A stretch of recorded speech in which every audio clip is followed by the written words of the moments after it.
Will Call of Duty have a single player or not? Let's take a look. Hey hello gamers, I'm VK and in this video we're taking a look on Call of Duty's upcoming single player mode. So you've probably heard statements like, how does Treyarch have the nerves to remove the campaign? Or, a card without a campaign isn't a card. But I think that this needs to be addressed a bit more. A lot of people seem to be making the wrong assumptions here, be it by their own ignorance or from them being misinformed via social media or via their favorite creators. So let's set the record straight here. Call of Duty Black Ops 4 will not have a campaign, however that does not mean that it won't have a single player. In fact, it has been said that it will have a single player in the way of solo missions. These solo missions aren't exactly like a campaign, but they are created with the intent of fleshing out the backstory behind the specialists in Black Ops 3 and 4. Personally, I'm very into this idea, but I'd love to hear what you think about it. Do you love it or do you hate it? As always, leave it in the comments below.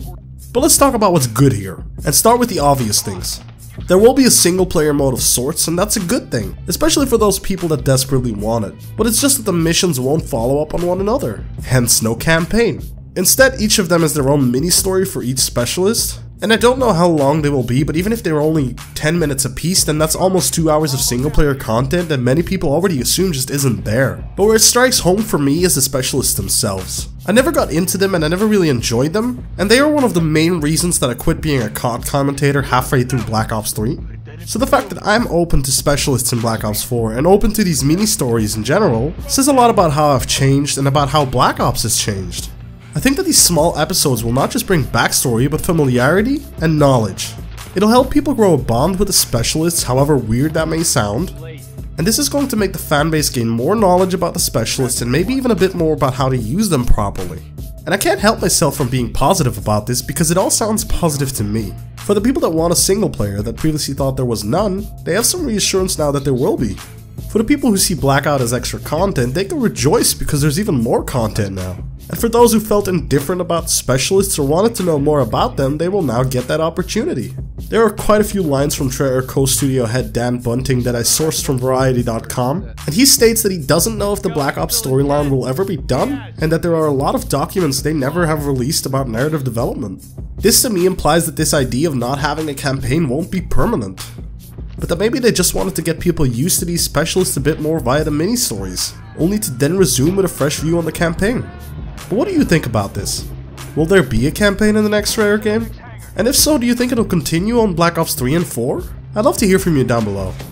He also said that the team felt they found the perfect opportunity to dig into the backstories of the multiplayer specialists introduced in Black Ops 3 in a way that wasn't a campaign, and a chance to explore the 40-year gap between Black Ops 2 and 3, and this is something that I already wanted them to do in Black Ops 3, and I see this as them rectifying a mistake, but I'm glad that they are doing it nonetheless. He continues by saying that when they started on this game, they never had any intention of making a traditional campaign and that they spent time paying attention to how people were playing Black Ops 3, how they were interacting and where they spent their time, and that they loved the stories that they told over the years, but that when they set out to make this game, they wanted it to be different, and not the same thing as they'd done before. Treyarch found that players spend a vast majority of their time talking, live streaming and interacting through multiplayer. Right, and this is where I mentioned in my last video that this is what I personally believed. I believed that Treyarch checked their data and noticed that the campaign wasn't played as much as they wanted to, and that only a small part of the player base played it, and even a smaller part bought the game for that exact reason. And that multiplayer gives them more replayability and via microtransactions and other things, specifically a lot more profit as well. So with that said, it makes sense that they'd cut down on single player and double down on multiplayer.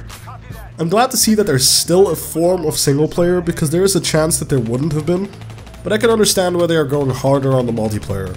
The campaign is cool, but it's the vegetables of the meal. Sure, it's a vital part of it, but it's the part that the least amount of people enjoy versus the multiplayer on zombies, which are the meat and potatoes of the meal, which is what everyone goes for.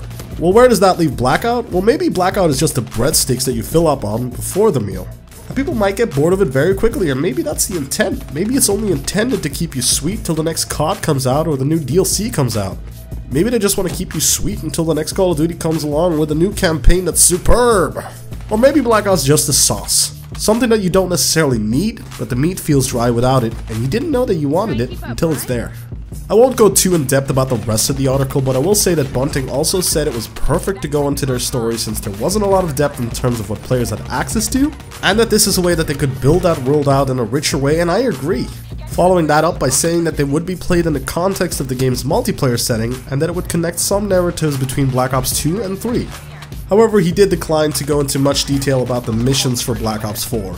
Then he mentioned that the narrative around them is meant to give some sense of purpose and answer some questions such as why are they together, who are they working for, and that it would build a connective tissue between each specialist. So as I just mentioned, it'll help you develop a weird kind of bond with a specialist and hopefully will make you feel more invested in them.